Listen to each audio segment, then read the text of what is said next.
Bonjour. On a déjà vécu la conquête de la Lune, même s'il y en a qui en doutent. Eh bien, pas de problème, nous allons y retourner bientôt.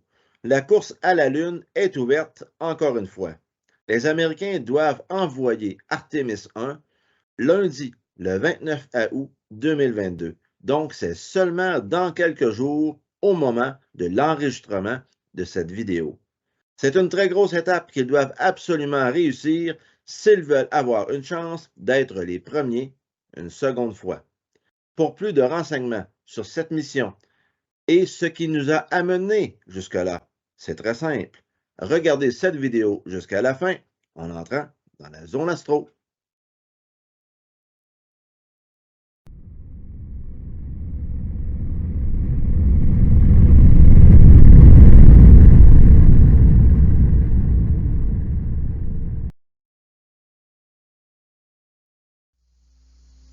Zone Astro, vidéo numéro 32, la mission lunaire Artemis 1 et la fusée SLS.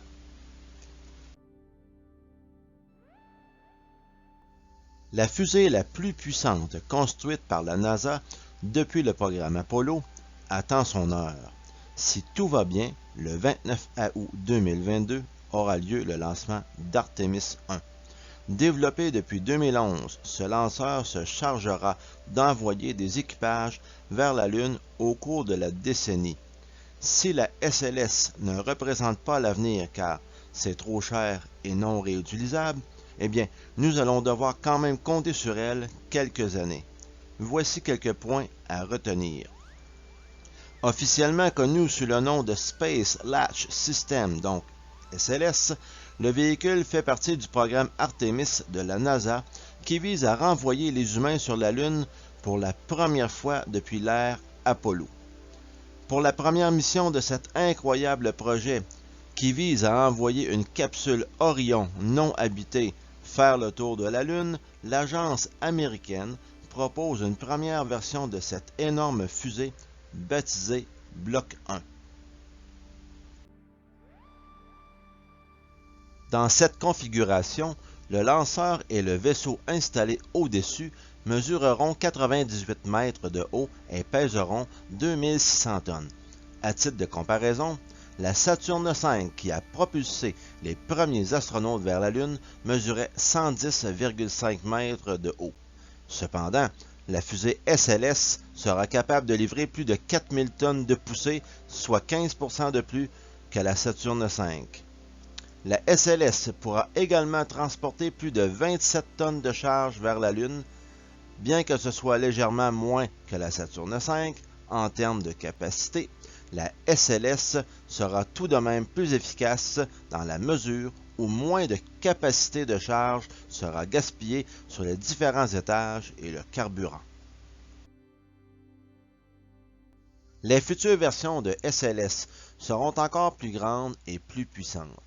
La configuration du bloc 2, qui aura un étage supérieur supplémentaire pour fournir plus de poussée et une plus grande surface pour les charges utiles, mesurera quant à lui 111 mètres de haut et pourra livrer plus de 50 tonnes de marchandises vers la Lune. Cette version pourra également permettre une exploration plus poussée du système solaire. Les moteurs RS-25. Le cheval de bataille du programme Artemis reste le moteur RS-25. Ce dernier était à l'origine utilisé pour lancer des navettes spatiales américaines. Le premier étage de la SLS en aura 4. La NASA en a également 16 sous la main pour différentes missions. Ces équipements ont naturellement été révisés avec de nouveaux contrôleurs informatiques et des mises à niveau pour s'assurer qu'ils puissent gérer les exigences de performance plus élevées d'un lancement de ce calibre. Un seul de ces moteurs pourrait générer suffisamment de puissance pour 1 362 456 km de lampadaire, de quoi faire un aller-retour Terre-Lune, puis 15 fois le tour de la Terre. Les moteurs RS-25 sont propulsés par 3,3 millions de litres d'hydrogène liquide et d'oxygène liquide surfondu donc qui reste à l'état liquide à la température où se produit normalement la solidification.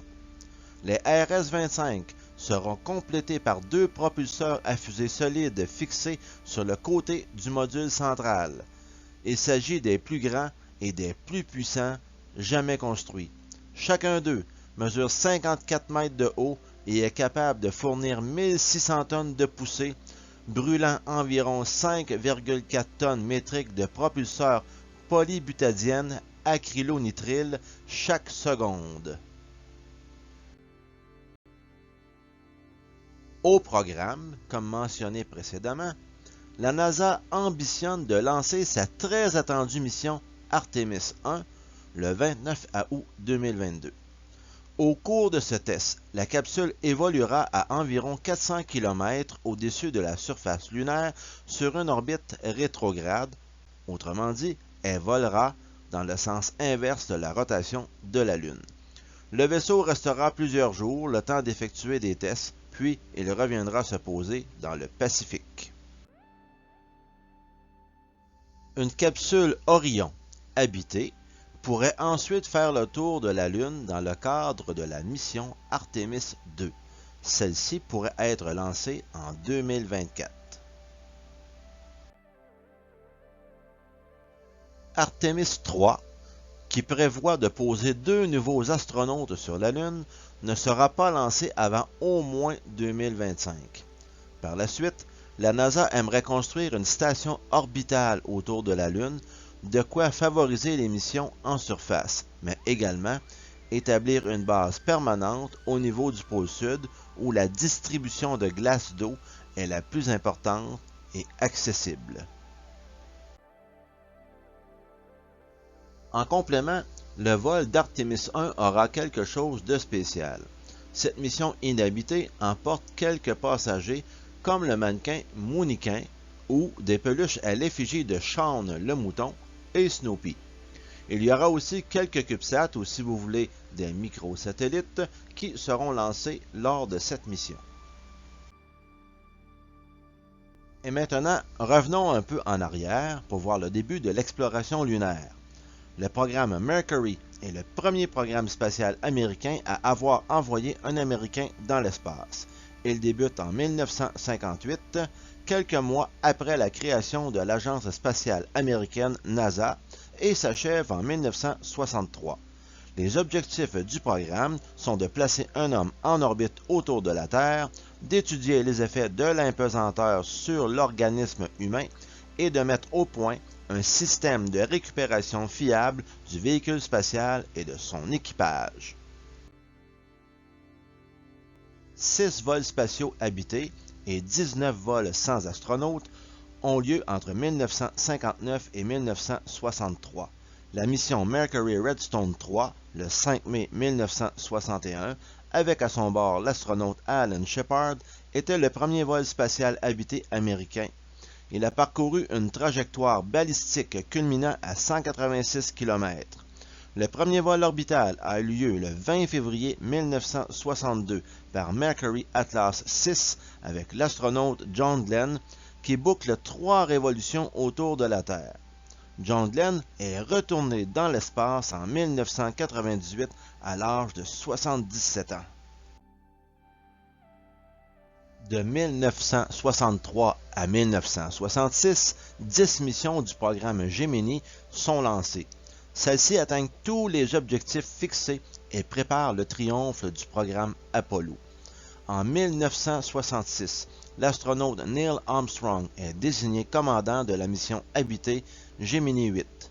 Il décolle le 16 mars, mais un incident technique contraint le commandant et son pilote d'écourter la mission de plusieurs heures. Le sang-froid de Neil Armstrong lors de cette mission a contribué au fait qu'il a été choisi pour devenir le premier homme à marcher sur la Lune. Il a probablement sauvé l'équipage par ses décisions lors de cette mission. Sa réputation de Mr. Cool a été confirmée encore une fois.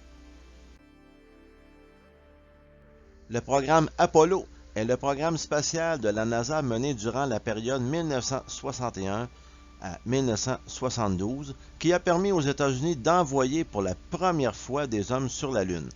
Il est lancé par le président John F. Kennedy le 25 mai 1961, essentiellement pour reconquérir le prestige américain mis à mal par les succès de l'astronautique soviétique à une époque où la guerre froide entre les deux superpuissances battait son plein. Voici des images de la capsule Apollo et du module Eagle, ou si vous voulez Aigle en français. C'est le module qui a atterri sur la Lune. On voit aussi l'astronaute Neil Armstrong dans sa combinaison spatiale. Et maintenant, l'équipage d'Apollo 11, de gauche à droite, Neil Armstrong, Michael Collins et Edwin Buzz Aldrin. Armstrong et Aldrin ont marché tous les deux sur la Lune le 20 juillet 1969. Le programme de la navette spatiale américaine est le 4e programme de vol spatial habité mis en œuvre par la NASA après Mercury, Gemini et Apollo. Il assure le transport régulier des équipages et du fret terrestre jusqu'en orbite de 1981 à 2011. Son nom officiel est Système de transport spatial, en anglais Space Transportation System, STS. Souvenez-vous, toutes les missions avec le préfixe STS, comme STS-125 en 2009, où il y a eu une mission d'entretien du télescope de Hubble. L'atterrissage de la navette spatiale se fait sur une piste comme un avion. Saviez-vous qu'il y avait un concours entre les pilotes de ces navettes pour celui qui réussirait à mettre les roues les plus près de la ligne d'atterrissage de début de piste? On dit qu'ils étaient experts à ce jeu. Et maintenant, un autre joueur des temps modernes, SpaceX, officiellement Space Exploration Technology Corporation, est une entreprise américaine spécialisée dans le domaine de l'astronautique et du vol spatial. Elle est fondée le 6 mai 2002 par l'entrepreneur Elon Musk. Cet homme est tout un numéro et tout un visionnaire. Son but est d'aller sur Mars, sur la Lune et de fournir l'accès à Internet à toute la galaxie. C'est pour ça que ça prend autant de satellites Starlink. Non, sérieusement, les satellites Starlink permettent d'avoir accès à Internet de n'importe où sur la planète. Mais disons qu'il y en a une multitude. Lors du lancement de la Falcon Heavy, voici l'atterrissage de 2 des Falcon 9 en même temps. La troisième a manqué de gaz, comme on dit, mais c'est tout de même tout un exploit. Le Starship, propulsé par le premier étage Super Heavy, anciennement appelé Big Falcon Rocket ou BFR, est un lanceur spatial super lourd en cours de développement par SpaceX visant une capacité à placer une charge utile de plus de 100 tonnes, 150 plus tard selon Elon Musk, en orbite basse. Ce nouveau lanceur aura la particularité d'être entièrement réutilisable et pourrait jouer un rôle central dans les ambitions de la compagnie pour la colonisation de Mars.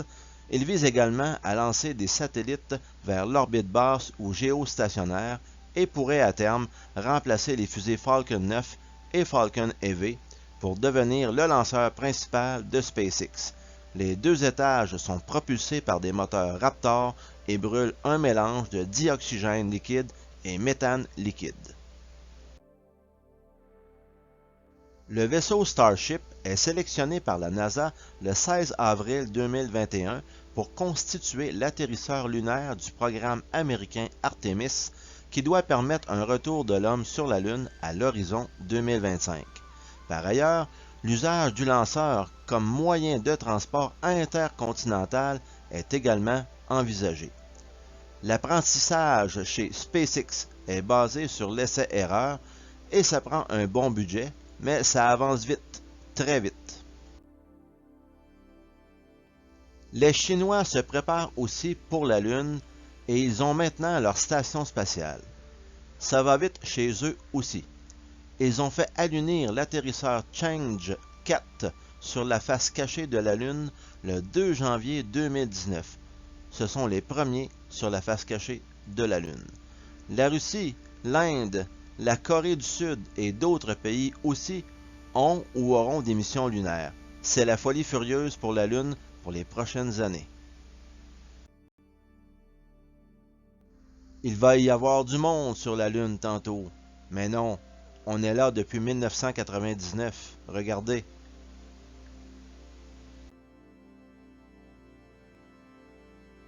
Merci d'avoir écouté cette vidéo jusqu'à la fin. On souhaite bonne chance à la NASA pour le lancement d'Artemis 1. Vous pourrez certainement suivre le lancement sur Internet ou à la télévision. C'est quand même palpitant ce qui se passe ces temps-ci. N'hésitez pas à me poser des questions ou à proposer des sujets et écrire vos commentaires au bas de cette vidéo. N'hésitez pas à vous abonner à la chaîne et à appuyer sur le pouce vers le haut pour encourager la Zone Astro à se développer. Il y a aussi la petite cloche pour vous avertir des prochaines publications. Tout ça aidera l'algorithme de YouTube à faire ressortir plus facilement la chaîne de la Zone Astro lors de la recherche par les utilisateurs. Même si cette chaîne est une chaîne démonétisée et réalisée bénévolement pour le plaisir de tous, il faut quand même que les gens puissent trouver les vidéos pour les regarder. Donc, merci de votre fidélité et à bientôt dans la Zone Astro.